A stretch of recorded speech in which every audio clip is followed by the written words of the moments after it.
कभी सोचा है मनुष्य को ही इस सृष्टि की सर्वश्रेष्ठ कृति क्यों माना जाता है? किसी और जीव को क्यों नहीं? केवल इसलिए कि हम आकलन कर सकते हैं, हमारे पास तीक्ष्ण बुद्धि है, नित नए आविष्कार कर सकते हैं, केवल इसलिए? वो तो औरों के पास, देवताओं के पास भी है। कुछ पशु ऐसे भी हैं जिनके पास तीक्ष्ण बुद्धि होती है, पर मनुष्य क्यों? क्योंकि मनुष्यों के पास कुछ ऐसा होता है जो अन्य किसी के पास नहीं होता। मानवता। मानवता जो सबसे आगे जाना तो चाहती है, पर यदि राह में कोई ठोकर खा के गिरा तो उसे संभालना भी जानती। समझ रखिए, आपका सबसे बड़ा परिचय आपका नाम, आपकी संपत्ति या आपका धर्म भी नहीं है। आपका सबसे बड़ा परिचय आपकी मानवता। तो समय समय पर इस मानवता का परिचय दिया कीजिए, दूसरे मनुष्यों की सहायता कीजिए, अन्य जीवों की सहायता कीजिए। अपने आप चरना जो है ये पशुओं की प्रवृत्ति। मनुष्य वो जो दूसरों के लिए मरता है, मनुष्य वो हो जो दूसरों को मरने से बचाता है। इस मानवता को जगाइए और इस जीवन को जीना आरंभ करें।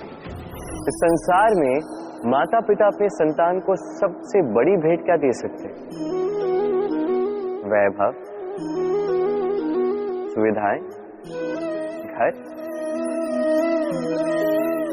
या उसके आसपास भी। संसार में माता पिता अपने संतान को सबसे बड़ी भेंट संस्कार दे सकते हैं। अब उसके लिए समय की आवश्यकता होती है।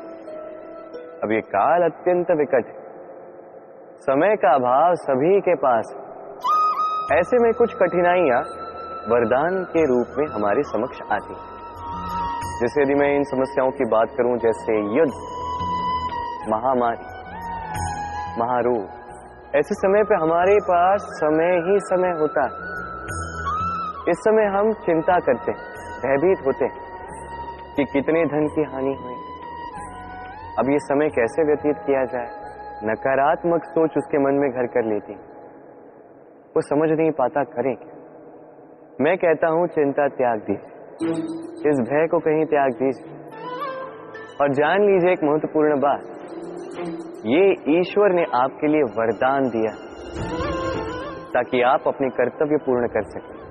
कर्तव्य, अपने परिवार को समय दें, अपने संतान को संस्कार दें, उनके साथ बैठिए, विचार विमर्श कीजिए, उनसे बातें कीजिए। कुछ बातें वो बांटे, कुछ आप बांटे, कुछ आप सीखे, कुछ वो सीखे।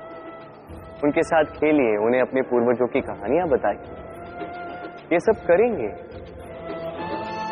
तो ना केवल उनका भविष्य उज्जवल होगा, बल्कि आप भी संतोष से भर उठेंगे। भयभीत मत रहिए। आज वर्तमान में आप क्या कर सकते हैं जिससे आपका वर्तमान उचित होगा और भविष्य उज्जवल होगा, उस पर ध्यान केंद्रित कीजिए। सब कुछ शुभ हो। बालपन, अब बालपन के विषय में क्या ही कहें, अत्यंत विशेष होता है ये बात। तो उसके अनेक सारी बातें हमें आज भी स्मरण है और आजीवन स्मरण रहेंगी। कुछ ऐसी बातें जैसे हमने कभी ठिठोली ऐसी कर दी जिसे माता पिता इतने रुष्ट हो गए कि उस दिन हमें भोजन ही नहीं मिला। होता है ऐसा, मेरे साथ भी हुआ। परंतु कभी सोच के देखिए, जब हम भूखे रहे हैं तब क्या हमारे माता पिता के गले से निवाला नीचे उतरा? कदापि नहीं। हम तो अभी बात कर रहे हैं माता पिता की, किंतु जब बात स्वयं की भी हो, हम भी कभी किसी जानकार के विषय में, किसी भिक्षुक के विषय में ये जान लेते हैं कि वो भूखा रह गया, तब भी हमारे गले से निवाला नीचे नहीं उतरता। और ये बात जो है, जब समाज पे एक बहुत बड़ी विपदा आती है तब स्पष्ट रूप से ये बात सामने आती है। जैसे कोई महायुद्ध हो या महामारी हो, तब मन अशांत हो जाता है। और तब यदि आपको शांति प्राप्त करनी है तो एक ही मंत्र है, सेवा कर। जितनी हो सके उतनी सेवा कीजिए। समाज में कितने सारे लोग हैं जो भूखे पेट ऐसे ही सो जाते हैं, किंतु यदि हम में से हर एक व्यक्ति प्रयास करे, उचित रूप से प्रयास करे, तो कोई भूखा नहीं सोएगा। एक अत्यंत महत्वपूर्ण बात स्मरण रखिए, किसी दरिद्र, किसी भूखे को भोजन कराना ईश्वर को प्रसाद चढ़ाने से भी महान कार्य है, क्योंकि ईश्वर दरिद्र की पुकार में बसते हैं।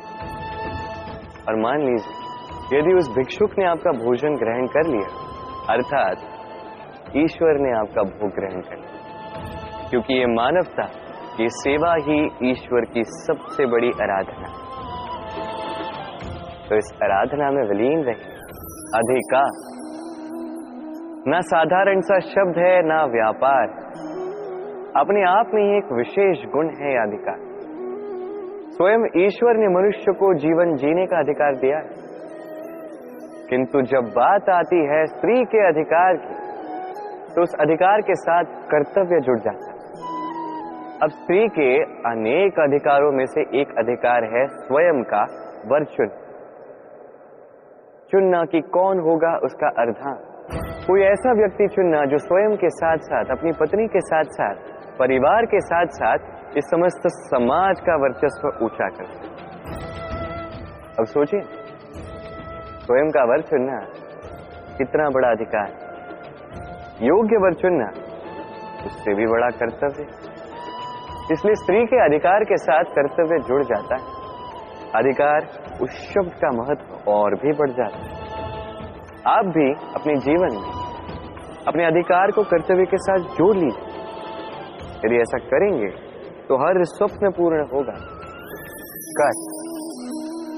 कर्म सदैव शांति से करो, उस नींव की ईंट की भांति जो शांति से 7 हाथ गहराई में जाती है। स्वर आता है शिखर पर लगे उस ध्वज से, किंतु शिखर पर लगा ये ध्वज प्रतीक होता है उस नींव में धसी उस ईंट की शक्ति का, जो शांति से अपना कर्म कर गए। तो ऐसे ही आप अपना कर्म कीजिए, शांति से, संतोष से। जो शोर मचाना है वो आपकी सफलता को मचाने दीजिए, क्योंकि जब सफलता का ये स्वर संसार में गूंजता है, तब कर्म का ये मोह और भी शक्तिशाली हो जाता है। परीक्षा एक ऐसा शब्द जिसको सुन के इस संसार के अधिकतर लोग भयभीत हो जाते हैं। कारण क्या है? असफलता का भय।